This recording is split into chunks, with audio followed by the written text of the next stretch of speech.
On December 23, 1944, at 11:45 a.m., German soldiers of the 26th Volksgrenadier Division, huddled atop the frozen slopes of Sennems Hill, Belgium, pressed their trembling field glasses to their eyes and were confronted with a scene that would shatter their understanding of the war. Hundreds of American C-47 transport planes filled the winter sky over Bastogne, their engines droning like a mechanical swarm, descending in waves to deliver a resupply to the beleaguered 101st Airborne Division. It was not a modest sortie of a dozen or two aircraft, but an armada, meticulously coordinated, each plane releasing parachutes of vivid colors: red for ammunition, blue for medical supplies, yellow for rations, white for miscellaneous gear, green for radios, and orange for fuel. German soldiers could scarcely comprehend it. Their Luftwaffe, which had once dominated the skies over Europe, had not mounted such an operation since the catastrophic battles of Stalingrad. And here, over a small Belgian town, the Americans were demonstrating logistical mastery that exceeded the finest achievements of the Third Reich.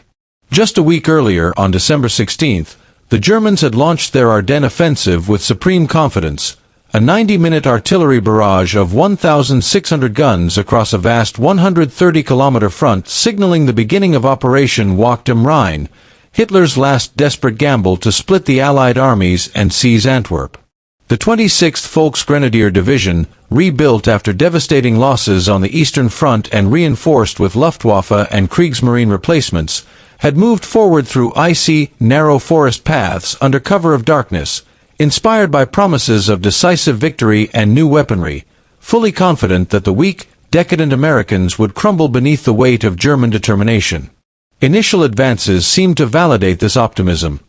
American positions collapsed under the shock of German assault, units surrendered or fled, and the roads to Bastogne and Antwerp appeared open, a pathway to strategic triumph.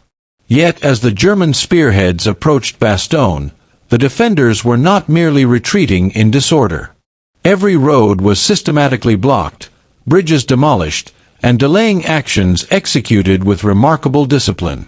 Elements of the 101st Airborne, exhausted from forced marches from Raz, France, and under-equipped for the bitter Belgian winter, had arrived just hours ahead of the Germans and immediately prepared a stubborn, organized defense, joined by Combat Command B of the 10th Armored Division and supporting units, totaling approximately 22,000 men trapped by nearly 5-to-1 odds. The Germans, confident in a repeat of history, believed that starvation, cold, and overwhelming force would compel the Americans to surrender. They sent an ultimatum on December 22, delivered in dramatic form by 4 German officers bearing white flags and even blindfolds, demanding honorably capitulation within 2 hours, only to be met with McAuliffe's legendary response, "Nuts." The morning of December 23 dawned clear for the first time in a week, and with it came the full force of American air power. Pathfinder teams led the way, marking drop zones with precision, and the main C-47 formations arrived at 11:50 a.m., flying low at barely 1,000 feet, doors open, bundles of supplies spilling into the air. German anti-aircraft crews scrambled, firing 88mm flak, 20mm cannons, and machine guns, sending black puffs of smoke into the sky, yet the Americans flew through, damaged planes maintaining formation long enough to release their cargo. One C-47, its tail engulfed in flames, still delivered supplies before plummeting into the forest, a testament to determination and the overwhelming scale of American logistics.